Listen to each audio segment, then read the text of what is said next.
Es momento de las entrevistas en 24 horas.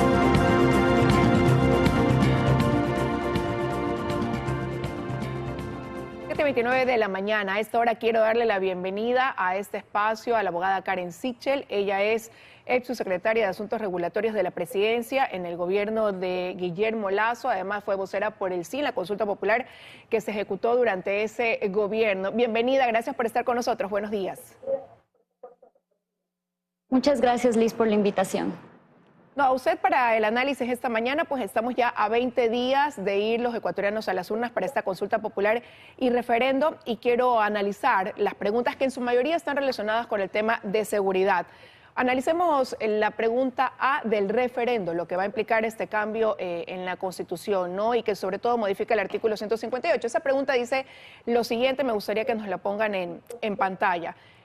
¿Está usted de acuerdo con que se permita el apoyo complementario de las Fuerzas Armadas en las funciones de la Policía Nacional para combatir el crimen organizado, reformando parcialmente la Constitución de conformidad con lo previsto en el anexo 1? Abogada, esto era lo que ustedes proponían en la consulta popular del expresidente Guillermo Lasso y que la Asamblea tramitó. ¿Cuál es la diferencia, el cambio ahora? Sí, muchísimas gracias, Liz.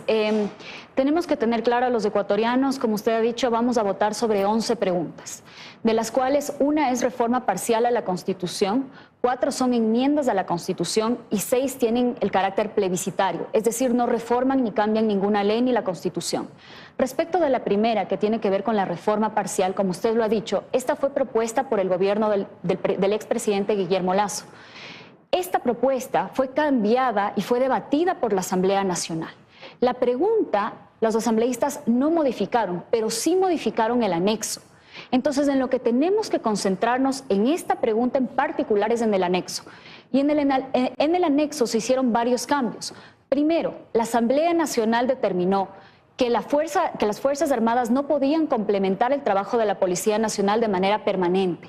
Entonces le han puesto un límite de tiempo, máximo 180 días con una posibilidad de prórroga de 30 días. ¿Qué significa esto? Mientras que nosotros propusimos que permanentemente, debido al carácter permanente del crimen organizado y su presencia territorial en el Ecuador, deben estar las Fuerzas Armadas complementando a la Policía Nacional, la Asamblea Nacional considera que esto tiene que tener un límite temporal y también un límite respecto de los delitos que van a tramitar. Abogada, estas son 2 de las limitantes que pone la Asamblea Nacional. Ese limitante del tiempo, como usted dice, ¿no? De que este apoyo complementario pueda ser 180 días o extenderlo 30 días más, ¿no lo hace la Asamblea quizás para limitar el que se pueda caer en excesos? Sin duda la fuerza pública puede en ciertos casos caer en excesos, y es por eso que la propuesta inicial establecía ciertos parámetros que han sido dados por el Sistema Interamericano de Derechos Humanos para que no haya estos excesos, que sea de manera extraordinaria, que sea fiscalizada, que sea regulada, que sea complementaria. Todo eso respetaba la propuesta original. A mí me parece más bien que viene de un desconocimiento de la Asamblea Nacional el poner un límite de tiempo a esta colaboración cuando el crimen organizado no tiene un límite de tiempo. De hecho, es precisamente porque el crimen organizado está ya de manera permanente en el territorio ecuatoriano que se necesitan soluciones estructurales a esto. Y otra cosa que me parece interesante que ha hecho la Asamblea Nacional, que creo que la ciudadanía tiene que conocer, es que establece que la Asamblea ahora va a fiscalizar esta decisión por parte de la Policía Nacional y de las Fuerzas Armadas. Entonces, me parece que esto es interesante porque ahora la Asamblea Nacional va a estar involucrada también en cómo las fuerzas públicas están combatiendo las redes criminales. Y esto es importante porque vemos que muchos de los políticos, obviamente no todos en la Asamblea Nacional, al menos sus partidos, están involucrados con grandes redes de corrupción. Si no es la Asamblea Nacional, ¿quién debería, hasta cierto modo, fiscalizar la ejecución de esta actuación combinada de policía y militares entonces? Los órganos de justicia. Para eso nosotros tenemos órganos de justicia que deberían activarse cuando existen excesos por parte de la fuerza pública. Nadie aquí está apoyando que las Fuerzas Armadas o que la fuerza pública se exceda en el uso precisamente de la fuerza. Pero lo que tiene que pasar es que la justicia tiene que activarse en esos momentos para que correspondan los procesos de indemnización y también de sanciones en el caso de que existan. Pero el momento en el que estos procesos se politizan es cuando estamos teniendo una respuesta inadecuada a este tipo de procesos. Precisamente lo que creo que ha pasado aquí es que la Asamblea Nacional vio una oportunidad para incidir en este tipo de decisiones y las ha tomado. A mí me preocupa cómo esto se va a aplicar en el futuro. Sin embargo, y quiero ser muy clara aquí, considero que es importante esta propuesta porque el fortalecimiento de la fuerza pública es necesario para apoyar al gobierno y al Estado en general, sobre todo, en la lucha contra el crimen organizado. ¿Usted cree que el hecho de que esto tenga que pasar por una especie de fiscalización de la Asamblea, por parte de la Asamblea, puede limitar la actuación? Porque ahora ya no se va a necesitar quizás ese estado de excepción, sino que el comandante de la policía haga un pedido formal al presidente para que esto de aquí se active, obviamente pasando por algunos filtros también, y esto puede llevar a que se fiscalice incluso al COSEPE en su momento, que tiene que también dar el visto bueno para que se dé este apoyo complementario. Precisamente, Liz, ¿cómo va a funcionar ahora? La policía va a hacer un pedido, como usted ha señalado, y el COSEPE va a ser finalmente el encargado de motivar. Entonces, ¿ahora qué va a pasar? Si es que la Asamblea Nacional va a ser el órgano encargado de fiscalizar, la Asamblea Nacional también va a tener la posibilidad de fiscalizar a los miembros del COSEPE. En su momento, aunque no de manera ordinaria, la fiscal general del Estado fue invitada al COSEPE y podía participar en este órgano. Ahora podría ser eso también una excusa para que eventualmente los partidos políticos que están siendo afectados por las investigaciones de la fiscal puedan encontrar en esto una excusa para continuar sus procesos de obstaculización a la justicia. Entonces, a mí me parece que es inadecuado esto que ha hecho la Asamblea Nacional y creo que como ciudadanos lo que tenemos que hacer ahora es estar pendientes de la gestión de los asambleístas y particularmente de cada uno de los partidos y de los movimientos que van a formar parte de este proceso de fiscalización de la fuerza pública. Ahora, abogada, pero usted decía debería ser la justicia, pero hoy también la justicia cuestionada dentro de estos dos casos con los que hemos arrancado el 2024, Metástasis y Purga. ¿Cómo también confiar quizás en este órgano, en esta función que está tan venida a menos? Sí, y aquí, Liz, yo también, esto es algo que lo decía antes y lo repito ahora, el problema que nosotros tenemos en el Ecuador respecto del crimen organizado es un problema complejo. Las consultas populares son importantes y son herramientas poderosas para hacer que el gobierno de turno y que las autoridades puedan trabajar en conjunto respecto a estos problemas. La consulta que ha propuesto el presidente Noboa tiene temas muy interesantes, por ejemplo, la extradición que se ha retomado.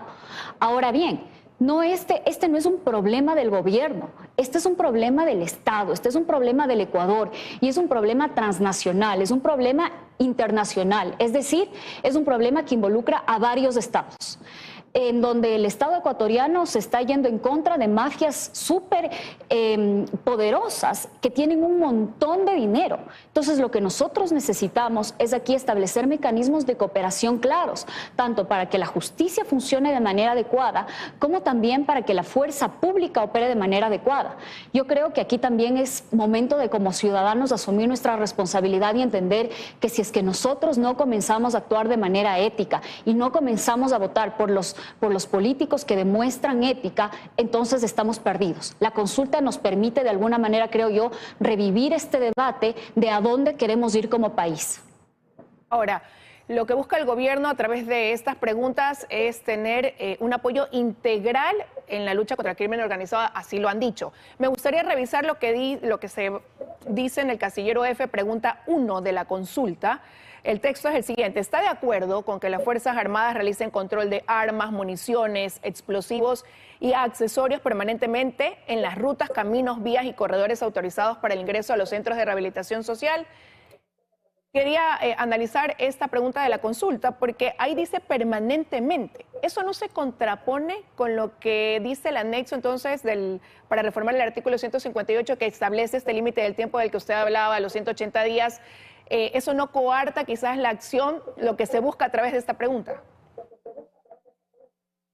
Lamentablemente, nuevamente creo que esto es un tema de la falta de prolijidad por parte de la Asamblea Nacional. Lo que va a pasar en la práctica es que vamos a tener unas Fuerzas Armadas que pueden, por unos periodos de tiempo determinados, colaborar con la lucha contra el crimen organizado a la Policía Nacional. Esto por la pregunta 1. Y lo que también va a pasar a la par es que ahora, por la pregunta, la primera del plebiscito, las Fuerzas Armadas podrán controlar las armas en los centros de privación de libertad, cosa que ya lo hacen debido al artículo 26 de la Ley del Uso Progresivo Legítimo de la Fuerza. De hecho, yo creo que esta es una de las preguntas que son reiterativas de lo que ya se establece en la ley. Lo único que permite es que ahora las Fuerzas Armadas estén ahí de manera permanente, algo que el ministro de Defensa podría decidirlo hoy mismo. En todo caso, reitero que creo que el apoyo a la fuerza pública es importante y de alguna manera esto sí podría fortalecer el rol de las Fuerzas Armadas en el crimen organizado. Pero no veo que necesariamente vaya a haber una contradicción clara si es que las normas, digamos en este caso la Ley Orgánica del Uso Legítimo de la Fuerza, se regula conforme al cambio que se va a hacer con la reforma parcial. Ahora, para que estas preguntas surtan el efecto deseado, debería ganar el sí, apoyar el país quizás a la pregunta 2 y 3 también de la consulta, que la una tiene que ver con el incremento de las penas para ciertos delitos y la otra con que quienes sean sentenciados cumplan la totalidad de su pena en el centro penitenciario. Sí, Liz, aquí quiero hacer una explicación a la ciudadanía. Las preguntas de plebiscito no van a reformar ninguna ley. Lo que se nos está preguntando es si es que queremos que el presidente, en un término de 5 días, mande un proyecto de ley para que la Asamblea Nacional las debata y las apruebe. A mí me preocupa esto. Creo que las preguntas son interesantes las que ha propuesto el gobierno y espero que el proyecto que mande el presidente sean acorde a esas preguntas. Eso, de hecho, no creo que debería haber duda. Pero lo que sí me queda muchas dudas es respecto del accionar de la Asamblea Nacional. Como hemos visto, la Asamblea Nacional no siempre está del lado de la ciudadanía. La Corte Constitucional, en su dictamen 124 CP, establece que la Asamblea Nacional, debido al principio de configuración legislativa, podrá debatir y tendrá que cambiar esos proyectos que manda el presidente. Entonces, al final del día, Liz, nosotros no sabemos ¿qué mismo va a aprobar la Asamblea Nacional una vez que votemos sí por el plebiscito? Ahora, yo creo que eso significa que los ecuatorianos tenemos que, por un lado, aprobar la lucha contra el crimen organizado, por supuesto, en este caso particular, apoyando a la consulta, pero además eso significa que nosotros tenemos que estar vigilantes de la Asamblea Nacional para ver cómo esa Asamblea Nacional tipifica esos delitos, para ver cómo esos asambleístas y qué partidos se van a comenzar a oponer, por ejemplo, en contra de la ley de extinción del dominio. Yo creo que ahí es cuando la ciudadanía tenemos que cumplir nuestro rol de estar vigilantes y saber cuáles son los intereses de esos partidos para que esto se legisle de la manera que corresponde. ¿Usted cree que esto pudiera llevar quizás a una dinámica distinta de lo que ha venido siendo en la Asamblea Nacional? Y me refiero a que el presidente, los proyectos económicos urgentes que ha enviado, todos han sido aprobados. Por ahí se ha lastimado ese acuerdo de gobernabilidad con el que arrancó la Asamblea, pero ha logrado hasta ahora tener la aprobación y el respaldo de esos proyectos. A mí me ha llamado mucho la atención que el Partido Social Cristiano, involucrado ahora y manchado parte de sus miembros por el caso de la purga, y también la Revolución Ciudadana, que está manchada por el caso Metástasis, no se han inscrito para hacer campaña en contra de la consulta del presidente Noboa, tampoco a favor. Entonces, me parece que esto es una primera señal respecto de estamos neutrales hasta ver qué pasa. Esta conveniencia que tienen estos partidos para decidir, creo que le corresponderá al gobierno del presidente Noboa tomar las negociaciones claras y transparentes para que sus proyectos sean aceptados. Ahora, yo también creo que es importante y espero que el gobierno, confío que el gobierno del presidente Noboa lo haga de manera ética y transparente, porque sí que es un problema que las reformas a la seguridad vengan apoyadas o vengan negociadas con partidos que están muy manchados en temas de corrupción y temas de crimen organizado. Y es por eso que considero que nos corresponde a la ciudadanía estar pendientes, porque recordemos que son 6 preguntas de plebiscito, la mayoría de las cuales nosotros no tenemos certeza que se va a aprobar, porque el presidente no nos ha propuesto reformas formar una ley, no tenemos un anexo claro que discutir respecto de esas 6 preguntas. Lo único que sabemos es que se va a mandar un proyecto y que se va a debatir por la Asamblea Nacional. A mí, repito, me preocupa muchísimo que esta Asamblea Nacional, que tiene obviamente sus excepciones de pocos asambleístas valiosos, pero en su mayoría, esta Asamblea Nacional sea la que en la actualidad vaya a tener que normar temas tan sensibles como a dónde van a ir los bienes incautados, como cuáles van a ser las penas de los delitos del crimen organizado. Entonces, creo que como ciudadanos tenemos que estar vigilantes de esta asamblea. Quiero agradecerle, abogada Sichel, que nos haya acompañado esta mañana con el análisis de estas preguntas que guardan relación con el tema de seguridad, tema tan sensible para el país. Gracias nuevamente por habernos acompañado. Gracias, Liz.